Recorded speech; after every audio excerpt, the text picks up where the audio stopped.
Salam berjumpa kembali teman-teman sekalian, Bapak Ibu, saudara-saudari yang terkasih. Pada kesempatan ini saya mengajak kita kembali lagi mempersiapkan sedikit waktu kita untuk mendengarkan sabda Tuhan yang kita ambil dari penginjil Markus bab 11 ayat 1 sampai 10. Diberkatilah dia yang datang dalam nama Tuhan. Ketika Yesus dan para muridnya telah mendekati Yerusalem, di dekat Betfage dan Betania yang terletak di Bukit Zaitun, Yesus menyuruh dua orang muridnya dengan pesan, "Pergilah ke kampung yang di depanmu itu. Pada waktu kamu masuk ke kampung itu, kamu akan segera menemukan seekor keledai muda tertambat yang belum pernah ditunggangi orang. Lepaskanlah keledai itu dan bawalah kemari. Jikalau ada orang yang bertanya kepadamu, mengapa kamu lakukan itu? Jawablah, Tuhan memerlukannya. Ia akan segera mengembalikannya ke sini." Kedua murid itu pun pergi dan menemukan seekor keledai muda tertambat di depan pintu di luar, di pinggir jalan. Lalu mereka melepaskannya. Dan beberapa orang yang ada di situ bertanya kepada mereka, "Apa maksudnya kamu melepaskan keledai itu?" Kedua murid itu menjawab seperti yang sudah dikatakan Yesus. Maka orang-orang itu membiarkan mereka. Kedua murid tadi membawa keledai itu kepada Yesus dan mengalasinya dengan pakaian mereka.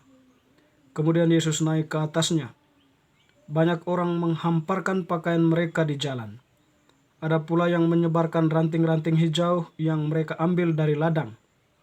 Orang-orang yang berjalan di depan dan mereka yang mengikuti dari belakang berseru, "Hosana, diberkatilah dia yang datang dalam nama Tuhan. Diberkatilah kerajaan yang datang, kerajaan Bapa kita Daud.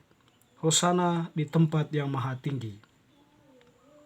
Demikianlah sabda Tuhan, terpujilah Kristus. Teman-teman sekalian, saudara-saudari yang terkasih, penginjil Markus yang kita dengarkan tadi mengisahkan kepada kita perjalanan Yesus ke Yerusalem, ya, memasuki kota Yerusalem. Dan minggu ini atau bacaan ini diuntukkan untuk pada hari Minggu Palma, ya. Jadi pada masa ini bacaannya diambil dari penginjil Markus, ya, di mana mengisahkan Yesus yang memasuki kota Yerusalem, dan di sana dia disambut dengan sukaria oleh orang banyak. Dia menggunakan seekor keledai yang belum pernah ditunggangi, artinya bahwa itu seekor keledai muda, ya. Ketika dia masuk, Yesus disambut dengan meriah. Kemudian Yesus naik ke atas keledai itu. Banyak atau kebahagiaan orang-orang itu dengan menghamparkan pakaian mereka di jalan. Ada juga yang menyebarkan ranting-ranting hijau yang mereka ambil dari ladang. Ada yang berjalan di depan dan ada juga yang mengikuti dari belakang dengan berseru, "Hosana, diberkatilah dia yang datang." Sama dengan prosesi yang akan kita lakukan pada hari Minggu Palma, ya, di mana daun palma itu diberkati, lalu kemudian kita memegangnya, dan daun palma itu kita bawa sendiri atau disiapkan untuk kita, dan berjalan mengiringi perjalanan Yesus memasuki kota Yerusalem, memasuki gereja, ya. Minggu Palma ini sebenarnya adalah minggu puji-pujian itu disampaikan, ya. Kita bersorak ria, "Hosana, diberkatilah dia yang datang dalam nama Tuhan.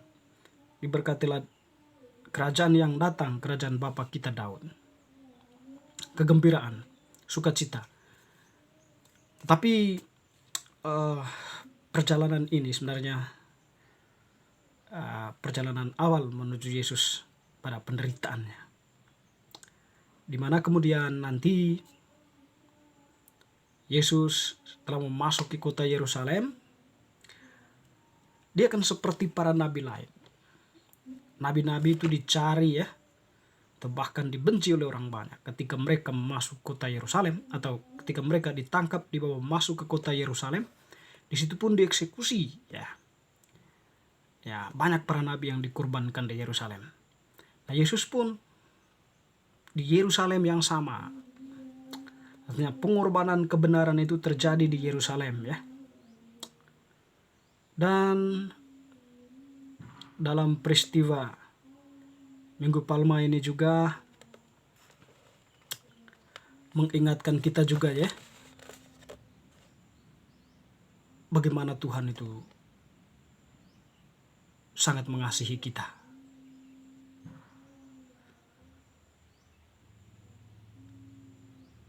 Dia mengasihi kita dengan segenap hati, ya, tanpa ada motivasi tertentu, tanpa ada hal-hal lain yang mau dicari. Benar-benar dia mencintai manusia. Itulah awal perjalanannya menuju ke Yerusalem, menuju penderitaannya. Dan karena itu kita bersuka cita untuk itu, karena Tuhan bersedia untuk mengorbankan dirinya, tidak lagi, ya, untuk menebus dosa kita, tidak lagi dengan tradisi sebelumnya, dengan anak domba, tetapi dia sendirilah yang mengorbankan dirinya itu, membebaskan kita dari dosa. Minggu Palma ini juga sebuah peristiwa perjalanan iman kita, ya, menuju ke tempat atau kebangkitan itu, ya. Bahwa perjalanan kita di dunia ini memang tidak mudah, ya, berliku-liku, harus melewati atau melalui berbagai macam penderitaan. Ada pujian, lalu kemudian ada penderitaan. Kalau seandainya kita bertahan dengan hal seperti itu, artinya kita melangkah kepada atau menuju tanah terjanji, menuju kebangkitan itu, benar-benar sebuah peristiwa kesadaran diri kita bahwa inilah perjalanan yang seharusnya yang kita lakukan menuju tempat abadi itu. Teman-teman, saudara-saudari yang terkasih, sebagai pengikut Kristus, orang beriman yang percaya kepada Yesus, kita berjarah di dunia ini, tetapi perjarahan kita bukan perjarahan kosong, ya.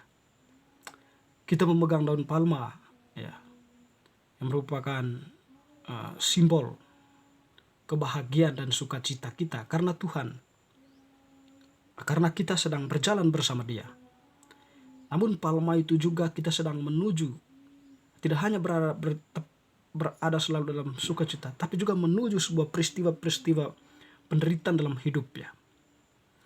Bagaimana Tuhan melalui itu, Dia berjalan menuju penderitaan itu dan melewati penderitaan itu sampai pada akhirnya Dia harus mati, wafat di salib, dan bangkit pada hari yang ketiga.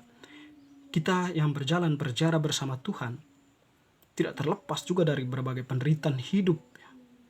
Oleh karena itu kita berpanutan padanya, melewati semuanya itu. Kalau kita mampu melewati, mampu bertahan, Tuhan bilang, engkau menyelamatkan jiwamu.